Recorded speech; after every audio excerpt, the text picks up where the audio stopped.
எண்ணும் எழுத்தும். Sir C V Raman. Chandrasekhara Venkataraman 1888ஆம் ஆண்டு நவம்பர் 7ஆம் நாள் தமிழ்நாட்டிலுள்ள திருச்சியில் பிறந்தார்.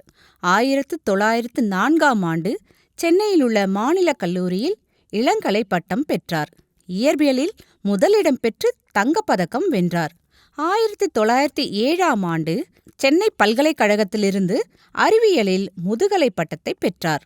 ஒளிச்சிதறல் பற்றிய இவரதின் ஆய்விற்காக 1930ஆம் ஆண்டு இயற்பியலுக்கான நோபல் பரிசை சர் சி வி ராமன் பெற்றார்.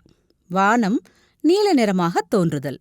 1921ஆம் ஆண்டின் கோடைக்காலத்தில் ஒரு நாள் மத்திய தரைக்கடலின் நடுவே சென்று கொண்டிருந்த கப்பலின் மீது சர் சி வி ராமன் அமர்ந்து கொண்டிருந்தார். வானம் நீல நிறமாக தோன்றுவதை கவனித்துக் கொண்டிருந்த அவர் அதற்கான காரணத்தை ஆராய்ந்தார். காற்றிலுள்ள வாயுக்கள் மற்றும் துகள்களால்தான் ஒளிச்சிதறல் ஏற்படுகிறது என அவர் தீர்மானித்தார்.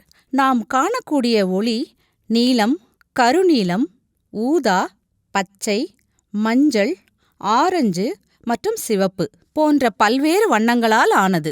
இந்த நிறங்களுள் ஊதா நிறமே அதிக அளவு சிதறலடைகிறது. இக்காரணத்தினால்தான் அநேக நேரங்களில் வானம் நீல நிறமாக தோன்றுகிறது. சூரிய உதயம் மற்றும் மறையும் நேரங்களில் சூரிய கதிர்கள் நீண்ட தூரம் பயணிக்க வேண்டும். அவ்வாறு பயணிக்கும்போது சிவப்பு வண்ணத்தை தவிர பிற வண்ணங்கள் சிதறலடைந்து விடுகின்றன.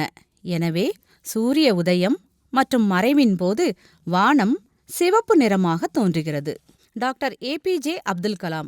அவுல் பக்கீர் ஜைனுலாப்தீன் அப்துல் கலாம் ஒரு வானூர்தி அறிவியலாளர்.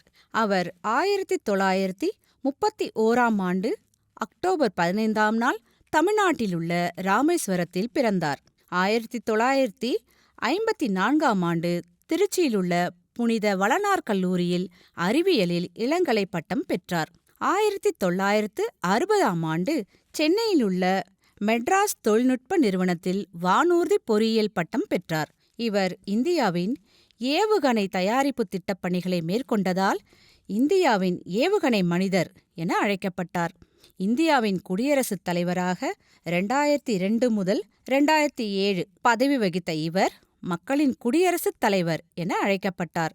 இவருக்கு 1981ஆம் ஆண்டு பத்மபூஷன் விருதும் 1990ஆம் ஆண்டு பத்மபூஷன் விருதும் 1997ஆம் ஆண்டு பாரத ரத்னா விருதும் வழங்கப்பட்டன. அக்னி சிறகுகள், இலக்கு 2020 மற்றும் எழுச்சியூட்டும் எண்ணங்கள் போன்ற புத்தகங்களை இவர் எழுதியுள்ளார்.